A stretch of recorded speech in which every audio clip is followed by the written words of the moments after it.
What a comeback! What a comeback by Rohit Sharma! What a comeback by our Indian top order! Match হেরে গেছি, সেটাই সবচেয়ে দুঃখের বিষয় হওয়া উচিত। But as a RoKo fan I am happy that Rohit Sharma is here, Rohit Sharma will stay. অনেক rumours ঘুরছিল, অনেক কিছু হচ্ছিল যে রোহিত শর্মা থাকবে কি না, ফিটনেস নাই, ক্লাস নেই, ফর্ম নেই। বাট আবার রোহিত শর্মা বুঝিয়ে দিল যে ইংল্যান্ডে রোহিত শর্মা স্টিল রাজা।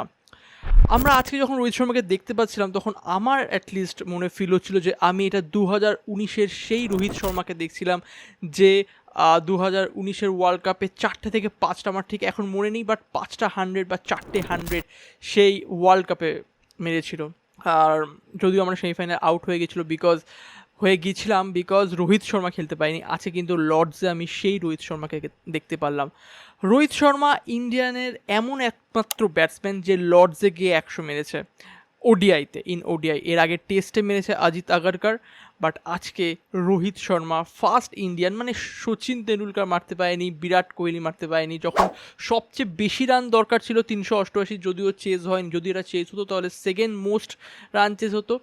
যাই হোক, সেটা হয়নি, কিন্তু আজকে রোহিত শর্মা দেখিয়ে দিল কেন ইন্ডিয়ান টিম তাকে এখনও লাগবে, কেন ইন্ডিয়ান টিমের এখনও তাকে লাগবে, কেন বিরাট কোহলিকে আমাদের এখনও লাগবে।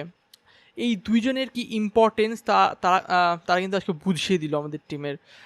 বলা যায় যে রোহিত শর্মার কথায় ফার্স্টের দিকে টাইম নিচ্ছিল রোহিত শর্মা, বিকজ টাইম নেওয়াটা তখন দরকার ছিল।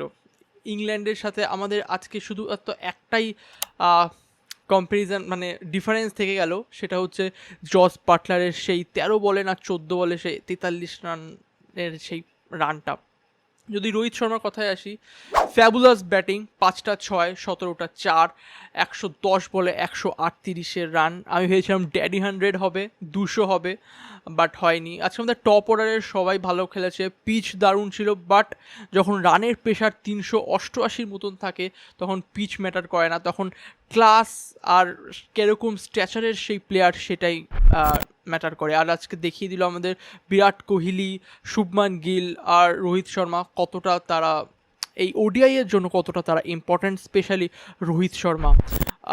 বিরাট কোহলি যদি বলি তাহলে চেজ মাস্টার আজকে চেজ করতে পারেনি, 60 বলে 74। স্যাম কারান তাকে অনেক ট্রাবল দিয়েছে আজকে। আমি এখন ব্যাটিং থেকেই শুরু করলাম। এই তিনজনই যা করার করেছে, তারপরে সবাই ধেরিয়েছে, তারপরে কথা আমি বললাম না। শুভমান গিল করেছে 77-84 বলে, বিরাট কোহলি করেছে 60 বলে 74। ভালোই চলছিল। অ্যান্ড আবার হেরে গেলাম আমরা একটা লাস্ট আন্ডার গৌতম গম্ভীরের। আমরা একটা ওডিআই ম্যাচ জিততে পারিনি এখনও, সেটা কিন্তু খুবই খারাপ ব্যাপার। আমরা ফরেনে কোনো ওডিআই ম্যাচ জিততে পারিনি, সব করা যে করা ফরেন ট্যুর হয়েছিল আমাদের। তো যদি বোলিংয়ের কথায় আসি, বুমরা ছাড়া এই বোলিং লাইন আপ কতটা টুথলেস, কতটা ফালতু, সেটা কিন্তু আমরা আবার প্রমাণ পেয়ে গেলাম। 387 রান, পিচ যতই হোক একটা ওডিআইতে 387 রান খাবে আমাদের প্লেয়াররা, এটা তো আবার লর্ডসে। এটা আমরা একটুখানি বুঝতে খারাপ হচ্ছে, হজম করতে খারাপ লাগছে। বাট বেন ডাকেট 135 বলে 141 রান করেছে, জাস্ট ঝিরে দিয়ে চলে গেছে। জেকব ব্যাথেল ওপেনিং পার্টনারশিপে অনেকটা চলেছিল তাদের। দেন জো রুট, আর সবচেয়ে যেটা পার্থক্য করে দিয়েছে সেটা হচ্ছে জশ বাটলার, মাত্র 13 বলে 41 রান, যেটা আমরা ভাবতেও পারিনি যে এত রান হতে পারে। 315 স্ট্রাইক রেটে, ওডিআইতে 315 স্ট্রাইক রেটে। এই মানুষটার জন্যই ইন্ডিয়া আজকে হেরেছে, এই মানুষটার জন্যই এত ডিফারেন্স ক্রিয়েট হয়েছে। আমরা ফার্স্ট উইকেট যখন পেয়েছিলাম ইংল্যান্ডের, তখন 192, প্রায় 200-র কাছাকাছি গিয়ে ফার্স্ট উইকেট পড়েছিল ইংল্যান্ডের। টুথলেস বোলিং ছিল, একদমই ফালতু টুথলেস বোলিং। শুধুমাত্র প্রসিদ্ধ কৃষ্ণা হয়তো অল্প একটু ভালো বল করছিল, বাট ফালতু। Bad day again a loss for India. আমি জানি না এবারের ওডিআই বিশ্বকাপে যদি রোহিত শর্মাকেও বাদ দিয়ে দেয় এরা, তাহলে কি করবে।